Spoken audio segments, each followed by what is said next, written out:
Welcome back to our channel, dear friends. I have to tell you, my heart has been in my throat all week just thinking about what is happening with Sonny Corinthos. You know, I've watched this man for years, and if there is one thing that is as true as the sun rising in the east, it is that Sonny will move heaven and earth to protect his family. But right now, we are looking at a situation that feels entirely different, a kind of danger that makes the hair on the back of my neck stand up. Jen Sidwell is not just another run-of-the-mill troublemaker trying to make a name for himself in Port Charles.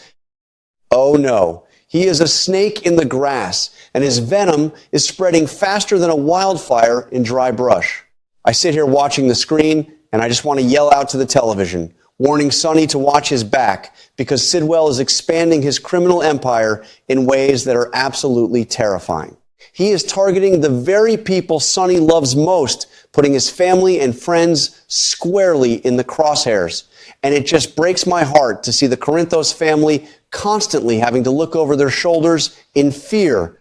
Now, we all know that when a man like Sidwell feels cornered or wants to prove a point, he does not play by the rules. He throws the rule book right out the window and stomps on it for good measure. I remember thinking things were bad enough when Sonny had to burn those blackmail photos to protect our dear Mayor Laura Collins. Bless her heart, Laura always wants to do things by the book, relying on the law to take down the bad guys and keep the streets safe for our children and grandchildren. But let us be honest with ourselves. Sometimes the law is just too slow, and when you are dealing with a monster like Sidwell, playing by the rules is like bringing a butter knife to a gunfight. Sidwell's crimes are expanding, growing larger and darker every single day. I feel such a heavy weight in my chest realizing that this man has no boundaries whatsoever. He is perfectly willing to use anyone, hurt anyone, and destroy anything that stands in the way of his grand, twisted vision.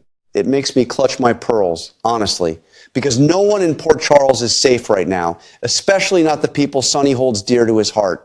This brings me to the absolute most shocking part of the whole ordeal, and I still cannot quite wrap my mind around it even after thinking about it all night. The stakes have gotten so high that poor Turner's life is hanging in the balance. Whether you have always agreed with Turner or not, nobody deserves to be caught in the middle of a deadly mob war.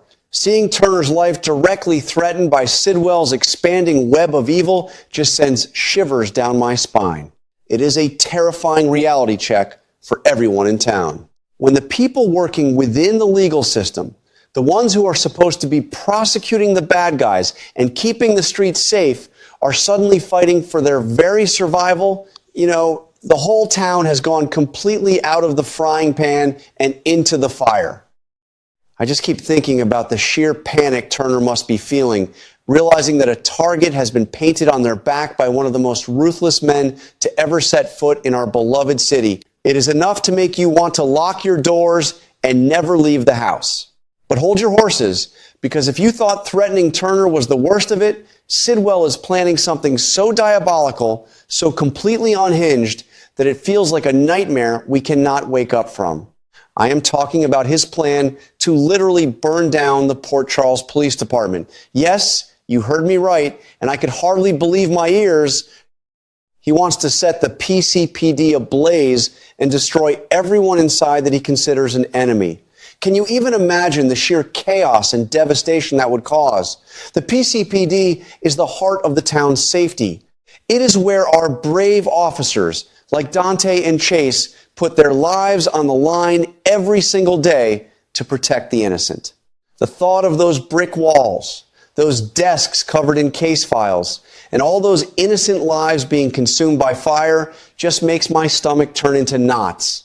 It is an act of pure, unadulterated evil.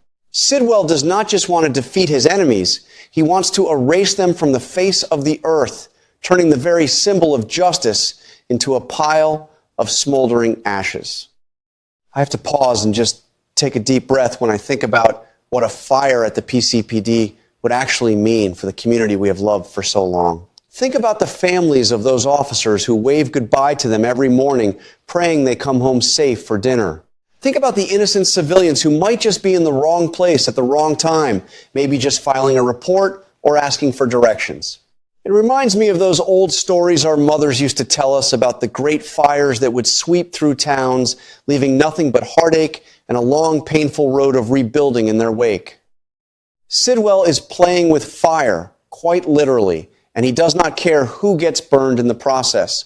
This is not just a strategic move for him, it is a loud, violent statement. He wants to show Sonny and the entire town that he is completely untouchable, that he is the one holding the matches, and that he can reduce their sense of security to cinders in the blink of an eye. I find myself praying for a miracle, hoping that someone, anyone, catches wind of this horrific plan before the first spark is even lit. And what about Sonny? Oh, you better believe that when Sonny catches wind of what Sidwell is planning, the gloves are going to come completely off. You do not threaten a man's family, and you certainly do not threaten to burn down the place where his own flesh and blood, his son Dante, works every day. Sonny has been trying to navigate this mess carefully, trying to honor Laura's wishes to keep things somewhat contained and handle it without a bloodbath. But this is the straw that breaks the camel's back.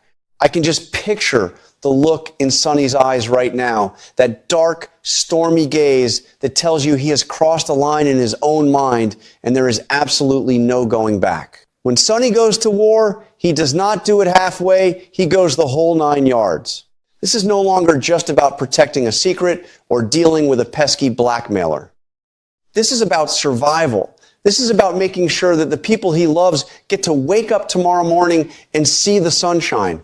I feel a mix of profound dread and anxious anticipation because a fully unleashed Sonny Corinthos is a force of nature, and Sidwell is about to find out exactly what happens when you poke a sleeping bear.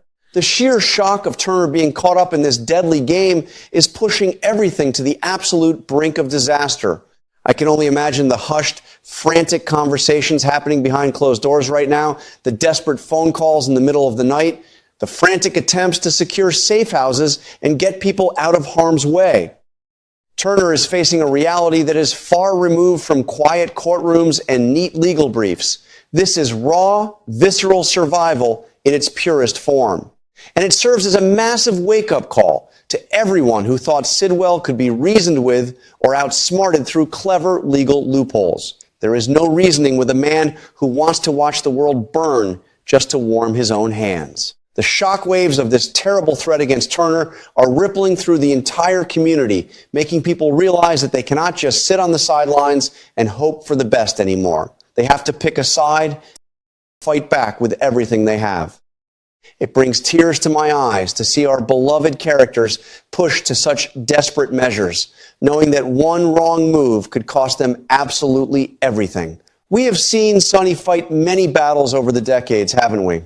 We have sat on our couches and watched him go up against the worst of the worst, from the dangerous Jeromes to the unpredictable Zaccharis, but this current conflict feels so much more personal and so much more volatile than anything before.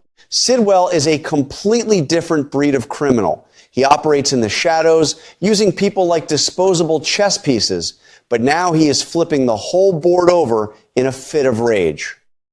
I think about the heavy toll this takes on a man's soul over the years. Sonny has tried so hard to find some semblance of peace in his life recently, to be a good father, a good grandfather, and a pillar for his family. But the mob life is a dark shadow that never truly leaves you alone.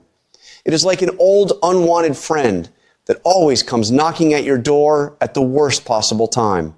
And now, to protect the very family he has tried so desperately to shield, he has to embrace that darkness once again.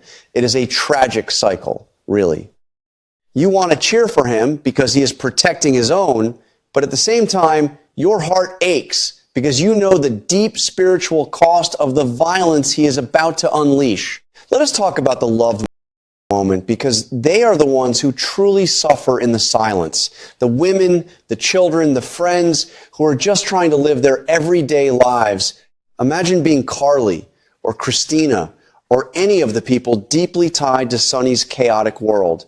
They are the ones who bear the heavy emotional brunt of these endless wars. They are the ones who lie awake at night, jumping at every creak of the floorboards, terrified that Sidwell's men might be lurking outside their windows. It is a heavy, exhausting burden to love a man like Sonny Corinthos. You get the fierce, unwavering protection, but you also get the constant looming threat of enemies who want to strike at him by hurting you. Sidwell knows this all too well. He knows that Sonny's greatest strength is his fierce love for his family, which ironically also makes them his greatest vulnerability. By targeting them so directly, by threatening to burn down the PCPD where his loved ones work and visit, Sidwell is trying to break Sonny's spirit before the final battle even begins. It is psychological warfare at its absolute finest, and it is just plain cruel to watch. The tension in Port Charles right now is so thick you could cut it with a butter knife. Every time I watch the screen, I am just waiting for the other shoe to drop, holding my breath in anticipation.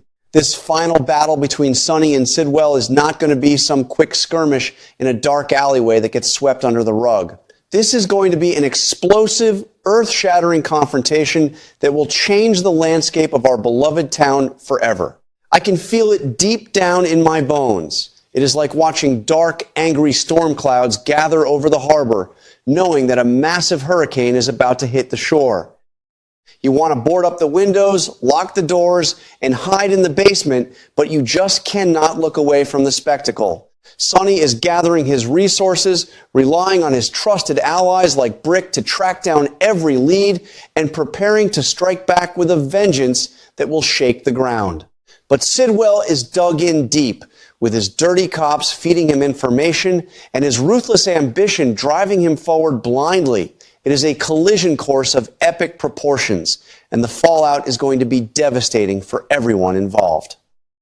You know, sometimes I sit back on my porch swing, sip my sweet tea, and just marvel at how these television stories reflect the struggles we all face in our own lives, albeit on a much grander and more dramatic scale. At its core, underneath all the mob drama and the police investigations, this is a story about a family's desperate survival against overwhelming odds. It is about the incredible lengths a parent will go to protect their children from harm. We might not be fighting mob bosses or dodging arson attempts in our daily lives, but we all know exactly what it means to fiercely love our families and want to keep them safe from the harshness of the outside world.